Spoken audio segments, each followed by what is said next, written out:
Salut, c'est Adam. Aujourd'hui, il y aura une histoire sur comment un homme séduisant prétendait être amoureux, mais en réalité, il était un monstre. Vous pouvez vous abonner à la chaîne après avoir regardé, cela nous aide beaucoup à réaliser le contenu.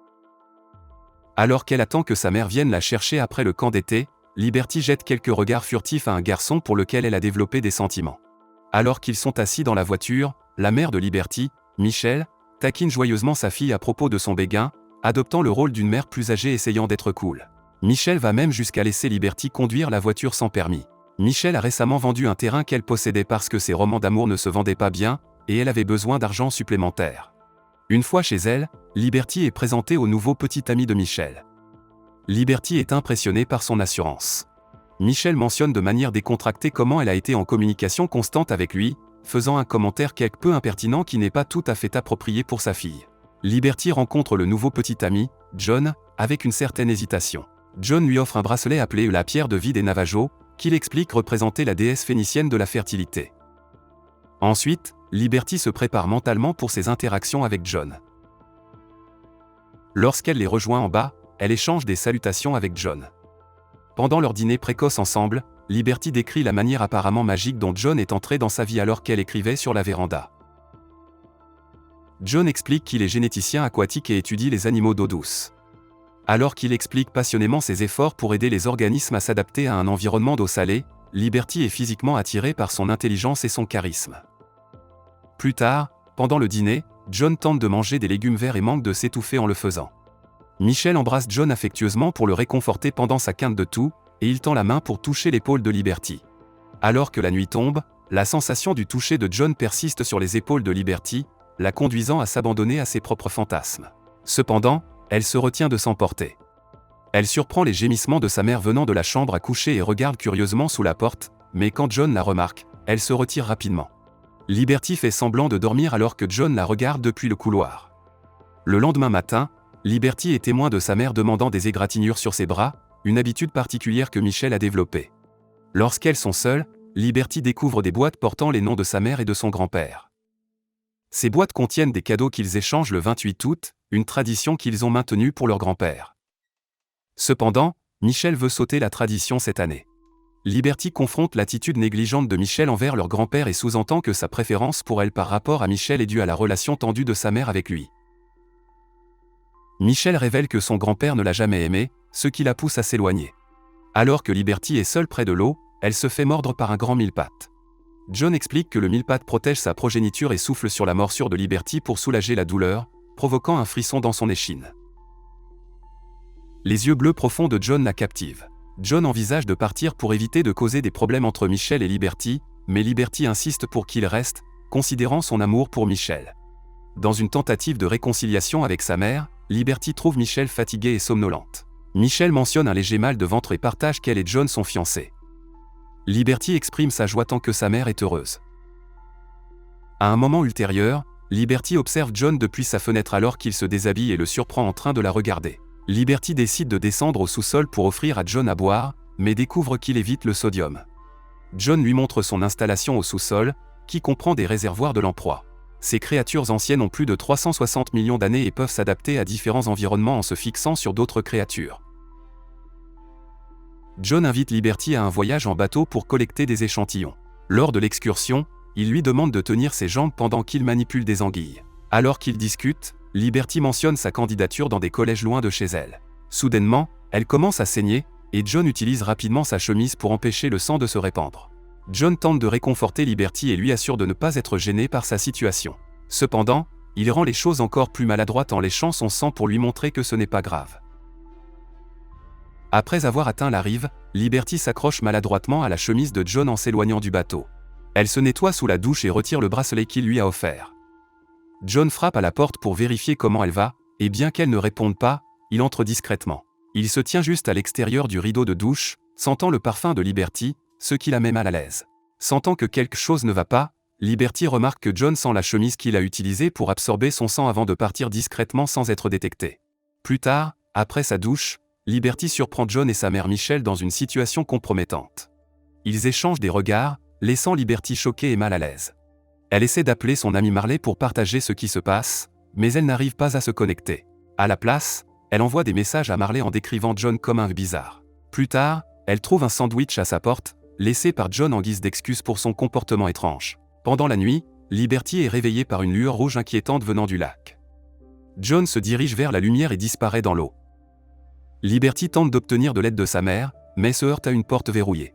Elle se rend au lac et rencontre un John confus qui prétend ne pas avoir été dans l'eau et accuse le somnambulisme de son comportement étrange. Le lendemain matin, Michelle vomit constamment et demande à Liberty d'acheter un test de grossesse et des médicaments en ville. Alors qu'elle est en ville, Liberty aperçoit John avec une autre femme, et il la remarque en train de les suivre.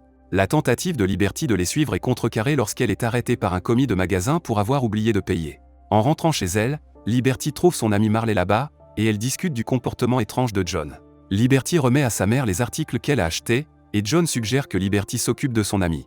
Il fait un commentaire étrange sur le fait que Marley a l'air amusante, ce qui perturbe Liberty. Elle aimerait pouvoir rester pour informer sa mère de ses découvertes sur John, mais John lui fait ses adieux en lui faisant un clin d'œil.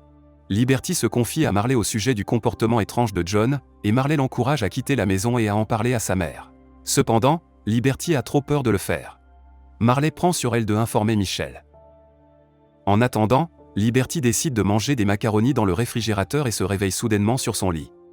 Michelle révèle qu'elle est enceinte, mais Liberty ne semble pas heureuse et se demande si Marley a tout dit à Michelle. Michelle n'est pas trop préoccupée par les révélations de Marley, ce qui pousse Liberty à rappeler à sa mère le fait que John a léché son sang. Michelle rejette cette affirmation en tant que mensonge de Liberty. John lui adresse un étrange clin d'œil, qui ne semble pas tout à fait normal. Liberty répond en le traitant de bizarre et en cherchant refuge auprès de sa mère. À sa grande surprise, Michelle assène une gifle cinglante à sa fille, la laissant abasourdie. En représailles, Liberty révèle une vérité cachée à John, Michelle n'a pas vraiment 35 ans, mais plutôt 42 ans. Cette révélation contrarie fortement John. Tentant de partir, le départ de John est stoppé par Michelle, bien que son expression devienne de plus en plus intense et erratique. Liberty fait un effort pour expliquer le comportement particulier de John, mais les émotions de Michelle prennent le dessus, et elle devient visiblement contrariée par sa fille. Après que la tension se soit apaisée, Liberty entend des bruits inhabituels à l'extérieur de la maison, suivis de sons de lutte de sa mère. Lors de l'enquête, elle est témoin de John dans une situation inquiétante, son apparence subissant une transformation alarmante avec des bosses dans son dos. Le point culminant de cet événement se traduit par un son étrange et dérangeant. Par la suite, Michelle disparaît, incitant Liberty à prendre une décision mal avisée de la rechercher près du lac. En se rendant compte que sa mère est probablement au-delà de toute aide, Liberty tente de s'éloigner en voiture mais se retrouve bêtement coincée près du lac. En illuminant les environs avec ses phares, Liberty aperçoit quelque chose dans le lac, invisible pour les spectateurs. Cela la pousse à appeler les secours, bien que ses tentatives de contacter le 911 soient infructueuses. À défaut, elle compose le numéro de téléphone de sa mère et suit la sonnerie jusqu'au sous-sol. En descendant dans le sous-sol, une lumière bleue révèle des marques mystérieuses sur le poignet de Liberty, remplaçant l'endroit où un bracelet avait été porté. À sa grande stupeur, elle découvre sa mère attachée et assise à l'intérieur d'un grand réservoir, également marqué de symboles similaires. Liberty utilise un seau pour atteindre sa mère, réussissant finalement à la réveiller. Le réveil de Michelle déclenche une réaction terrifiée, incitant John à descendre dans le sous-sol. Liberty se cache tout en renversant accidentellement le contenu du seau. En observant les effets de l'eau sur les pieds de John, Liberty remarque des transformations étranges de type poisson qui ont lieu. John décide de porter des bottes pour contrer cela. Michelle endure un accouchement difficile, donnant naissance à une créature surnaturelle. La frustration de John découle du caractère morné de cette progéniture inhumaine, le poussant à partir avec le bébé sans vie. Liberty assiste à John donnant un objet lumineux à la créature avant de verrouiller la porte du sous-sol pour empêcher son retour. Sa tentative d'appeler à l'aide est contrecarrée par l'appareil de John, qui bloque toutes les communications. John communique avec elle par une petite fenêtre, exigeant d'entrer d'une manière menaçante et étrange. Liberty parvient à désactiver l'appareil, ce qui lui permet d'appeler la police.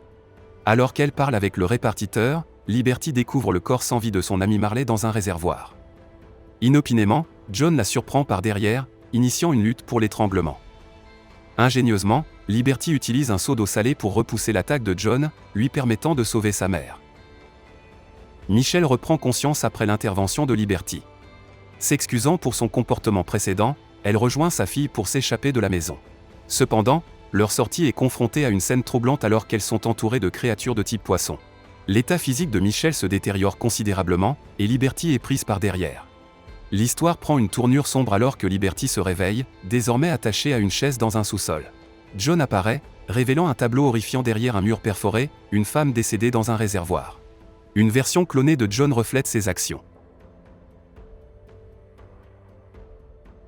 Après une autre transformation inquiétante, il crache une sphère bleue dans la bouche de Liberty, exigeant qu'elle l'avale. Elle s'exécute à contre-séhur. Dans un changement désorientant, Liberty reprend conscience à l'intérieur d'un réservoir, luttant vainement contre sa détention. Son destin reflète celui de ceux qui l'entourent. Le film se termine sur une note glaçante. Si vous êtes intéressé par ce genre de film, veuillez passer à la vidéo suivante à l'écran et partagez également vos réflexions sur ce film dans les commentaires. Mettez un j'aime et abonnez-vous. Au revoir.